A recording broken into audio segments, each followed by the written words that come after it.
que es el de la encuesta CIT Latinoamérica que se publicó en el día de ayer. Esa encuesta de CIT Latinoamérica que se publicó en el día de ayer, pues plantea lo siguiente. Bueno, con relación a los principales problemas del país, vámonos con los principales problemas del país. La inseguridad y la violencia contra la mujer tienen un 60%. La inseguridad ciudadana y violencia contra la mujer un 60%. Corrupción un 40%. Falta de empleo, costo de la vida 36%. Servicios públicos insuficientes un 21%. La inmigración ilegal un 18%. El tráfico de drogas un 17%. La impunidad un 17%. Evasión de impuestos como problema un 10%. La sequía nacional como problema un 10%. Y los problemas del tránsito un 8%. Entonces, ante la pregunta, ¿aprueba o desaprueba la labor presidencial de Danilo Medina? Entonces aquí hay un 61% que aprueba la labor presidencial de Danilo Medina y un 37% que la desaprueba. Cuando se hace la misma pregunta en relación con los ministros, la labor de los ministros, entonces hay un 52% que dice que esa labor está entre mala y muy mala, un 52%. Y hay un 42% que dice que esa labor está entre muy buena y buena. Eso es en cuanto a la labor de los ministros. Un 52 mala, muy mala, y un 42 buena, muy buena. Entonces, nos vamos a los resultados del segundo periodo en comparación con el pasado, con el periodo anterior. Bueno, estamos hablando de que un 39 considera que fue mejor, un 25 considera que han sido iguales, es decir, haciendo las dos comparaciones, y un 34 considera que ha sido peor. Entonces, con relación al tema de la reelección presidencial, opinión de posibilidad de la reelección de Danilo Medina, muy a favor, algo a favor, un 51%, neutral, un 11%, algo en contra, muy en contra, un 36%. Eso es lo que plantea esta encuesta CIT Latinoamérica. Entonces, bueno, hay una comparación entre presidentes que incluye los nombres de Danilo Medina, Hipólito Mejía y Leonel Fernández, es decir, solamente a los expresidentes vivos. Entonces, ahí está Danilo Medina como mejor presidente con un 55%, Hipólito Mejía con un 23% y Leonel con un 22%. Entonces, bueno, ¿qué le conviene al país? Hay una pregunta que se titula ¿qué le conviene al país? Y las opciones son las siguientes: la continuidad de Danilo Medina o el regreso de Leonel Fernández. Entonces, ante esa pregunta, el 60% dice que la continuación de Danilo Medina y el 27% el regreso de Leonel Fernández. Entonces, bueno, el nivel de conocimiento de los líderes está aquí, pero para seguir avanzando, vámonos a un tema que es el posicionamiento de los partidos políticos. Posicionamiento de los partidos políticos, señores. Este es el tema clave. Este es el tema clave para cualquier cosa. Posicionamiento de los partidos políticos. El PLD tiene un 53%. Un 53% tiene el PLD. El PRM tiene un 21%. El PRD un 5%. El Partido Reformista un 3%. Alianza País un 1%. Y ninguno tiene un 12%. Y No Sabe tiene un 4%. Entonces, ustedes recuerdan que di a conocer en primicia, que nadie pudo desmentir, una encuesta del Centro Económico del Cibao, y esa encuesta del Centro Económico del Cibao en relación con el posicionamiento del PRM tiene el mismo dato que esta. Porque en la encuesta del Centro Económico del Cibao el PRM tiene un 22%. En esta encuesta sí Latinoamérica tiene un 21%. Es decir, tiene lo mismo.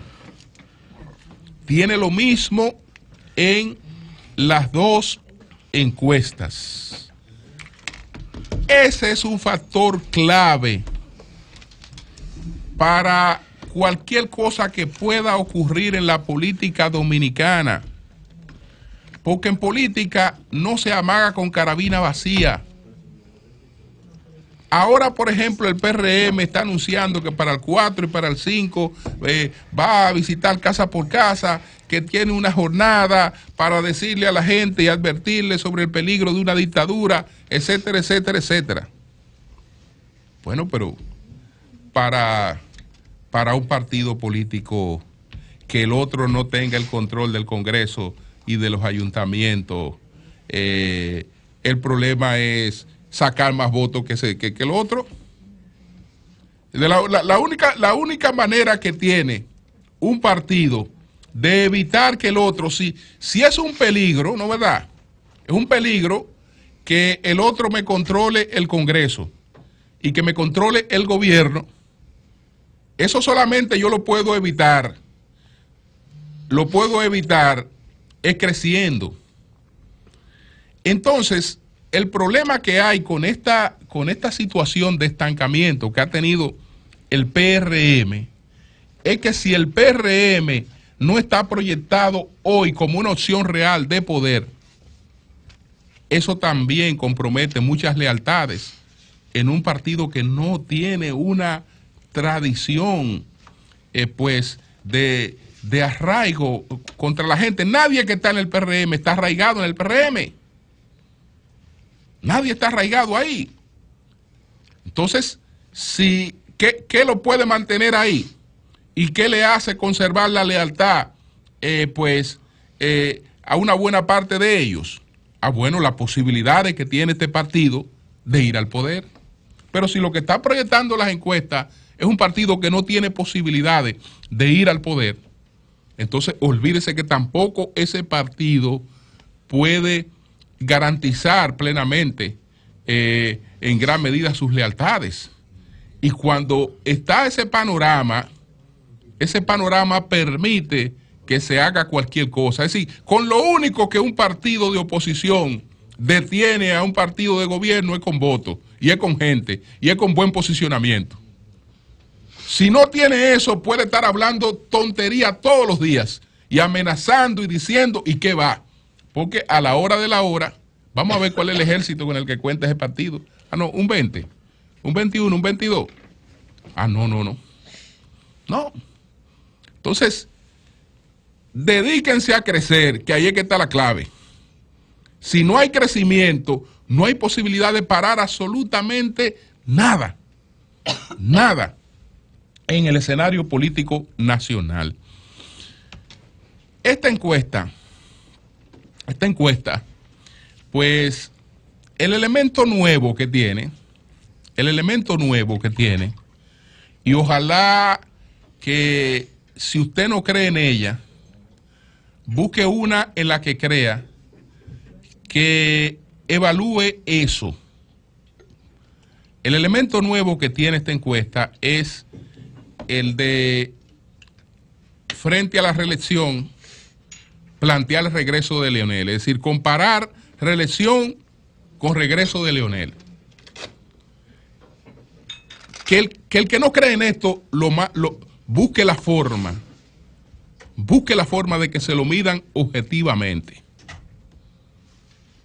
para ver qué resultados eso le da, que es un resultado distinto a usted medir reelección solo, es decir, a usted plantear reelección sola, totalmente distinta a plantearla sola, aunque incluso cuando se plantea sola puede tener un nivel de rechazo, porque su solo planteamiento no es una cosa que haya generado mucha simpatía. Pero la última publicación que se había hecho era de una encuesta de Acisa. Acisa está planteando un rechazo a la reelección de un 76%. Miren, señores, para que eso ocurra, tiene que, olvídese que eso se está midiendo en la República Dominicana, y vámonos a que eso se está midiendo en otro país. Para que eso ocurra, ese país tiene que estar sumido en una seria crisis económica. Si está sumido en una seria crisis económica, entonces puede aparecer un porcentaje como ese.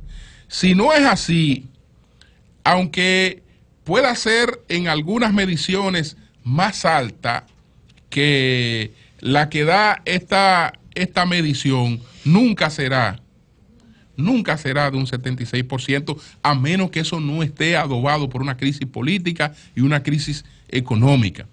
El acontecimiento que analizamos en el día de ayer y del que probablemente se esté hablando durante todos estos días es el derrocamiento de Juan Bosch y su desenlace posterior en una revolución, en una guerra. ¿Y qué cosas hay que decir, lamentablemente? Que en este país pasó un acontecimiento sumamente grave, que fue que por una conspiración de la iglesia y de sectores económicos, pues es derrocado por los militares el primer presidente electo democráticamente en la República Dominicana. Señores, este país siguió como si nada. Siguió como si nada porque previamente había toda una labor de desmérito y desprestigio de ese gobierno, que todos los días estaba siendo sometido a unos ataques implacables, y la gente en principio pues no razonó en la gravedad del acontecimiento que se produjo. ¿Usted sabe cuándo la gente se dio cuenta que había sido grave? ¿Cuándo la gente se dio cuenta que habían derrocado al presidente Bosch? Cuando las medidas económicas del triunvirato empezaron a ahogarlos. Cuando la gente empezó a pasar hambre. Cuando el nivel de endeudamiento, porque el país solo podía subsistir con endeudamiento, llegó a niveles irresistibles. Cuando entonces el nuevo presidente del triunvirato, porque en principio el triunvirato lo presidió don Emilio de los Santos, pero después que Manolo Tavares Justo se fue a la Manaclas y terminó fusilado en la Manaclas el 21 de diciembre de 1963, eso provocó la renuncia del primer presidente del triunvirato, don Emilio de los Santos. El triunvirato estuvo integrado, en principio, por el doctor Emilio de los Santos, por el doctor Tapia Espinal y por el doctor Manuel Espaillá. Esos fueron los tres que integraron el triunvirato. Bueno, renunció el presidente y vino Donald Rí. Ya de por sí había un ahogamiento económico, y entonces Donald Rí vino con un plan de austeridad. vino con un plan de austeridad y además también habían serias denuncias de corrupción. Cuando la gente está ahogada en términos económicos, por eso fue que la reacción tardó 2 años, ahogada, entonces se dio cuenta de que hace 2 años ocurrió algo sumamente grave en nuestro país, que fue que derrocaron a un presidente, pero tuvo que golpearle la economía para que se produjera la reacción política que permitió que uno de los 2 movimientos, uno de los 2 bandos militares, le diera pues el matiz que ha terminado teniendo históricamente la Revolución de Abril, que fue la del regreso a la constitucionalidad sin elecciones. Entonces, pero fíjense que tuvo que producirse un elemento económico. Si no hay crisis económica, puede haber cuestionamiento político al tema de la reelección y puede haber incluso cuestionamiento ético, lo que fuere, pero rechazo popular, para que tenga un rechazo popular amplio, eso tiene que estar coincidiendo con otros factores que en estos momentos en la República Dominicana no están presentes. Entonces, vamos a seguir viendo otros estudios, porque desde luego que habrán de venir otros estudios con relación a este tema. Yo quiero finalmente ver algunas cosas que ha dicho en Perú Jorge Barata, que ha sido el último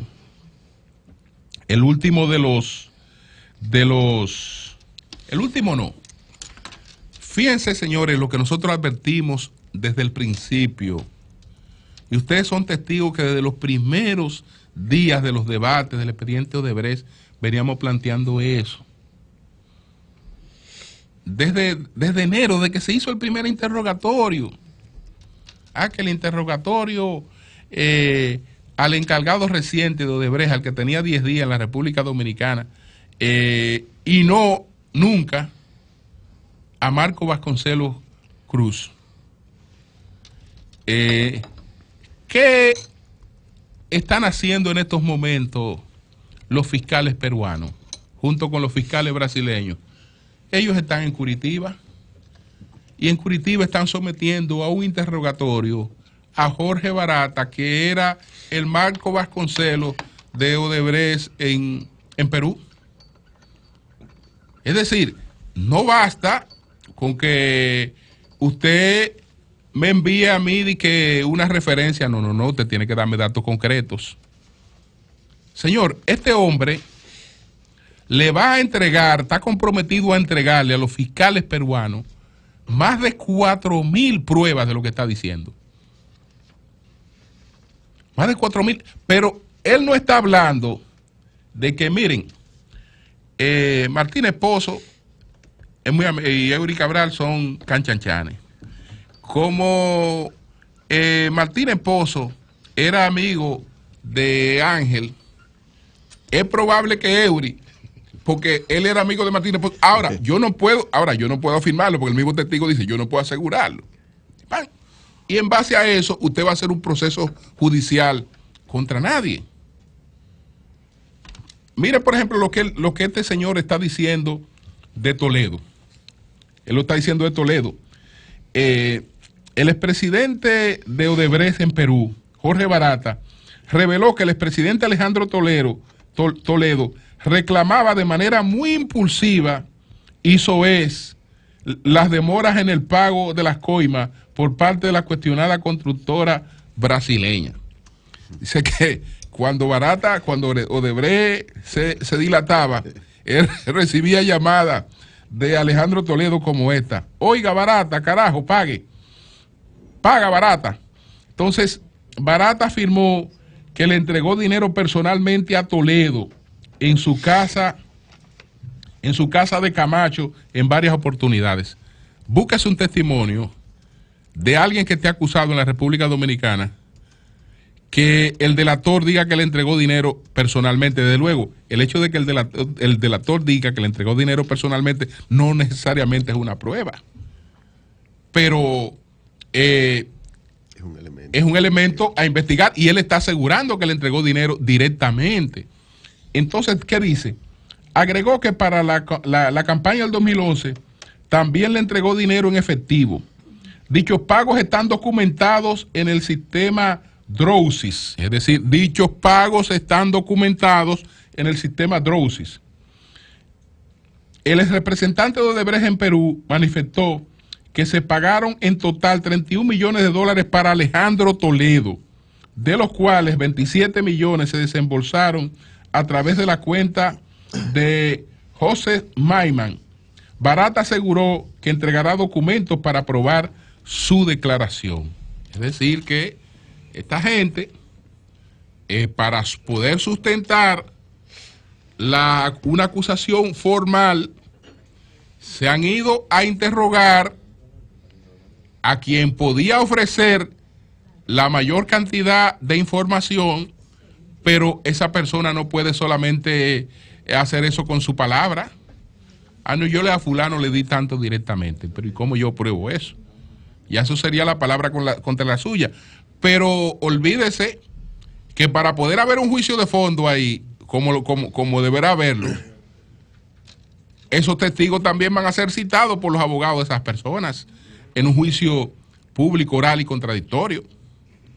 Y ya se verá lo de la cuestión de las pruebas, pero es un procedimiento totalmente diferente. No se justifica para nada que se haya instrumentado un expediente sin un interrogatorio a Marco Vasconcelos Cruz. Que era el que podía, que era el que tenía información que podía ofrecer, o en cambio que se ofrecieran pruebas reales que Odebrecht en la República Dominicana no las ofreció. No las ofreció. Entonces, por eso tenemos todas estas lagunas que hacen insustentable la mayor parte de las acusaciones que se han formulado hasta ahora en relación con este expediente. Cambio y fuera. Dímelo.